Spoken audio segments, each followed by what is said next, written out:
যারা জাতীয় সঙ্গীতের বিরোধিতা করে যে হিন্দুর লেখা কবিতা বাংলার জাতীয় সঙ্গীত হতে পারে না। রবীন্দ্রনাথ ঠাকুর যখন এই সোনার বাংলা কবিতাটি লিখেছিলেন তখন কিন্তু তিনি ভাবেন নাই যে এটি বাংলাদেশের একটি জাতীয় সঙ্গীত হিসেবে বাংলাদেশ স্বাধীনের হবে। পরে অনেকগুলো কবিতা একত্রিত করা হয় এবং একটি কমিটি গঠন করা হয় জাতীয় সঙ্গীত দেওয়ার জন্য। সেখানে অনেকগুলো কবিতা আনা হয় এবং সেখান থেকে সব কবিতাকে পিছে ফেলে রবীন্দ্রনাথ ঠাকুরের এই সোনার বাংলা কবিতাটি জাতীয় সঙ্গীত হিসেবে বিবেচিত হয়।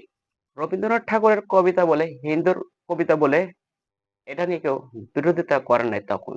কারণ এই স্বাধীনতার সময় সোনার বাংলা এই মধুময় কণ্ঠ, মধুময় উচ্চারণ আর দেশের প্রতি একটি ভালোবাসা নিয়ে একটি সেই কবিতা জাতীয় সঙ্গীত হিসেবে বিবেচিত পেয়েছে।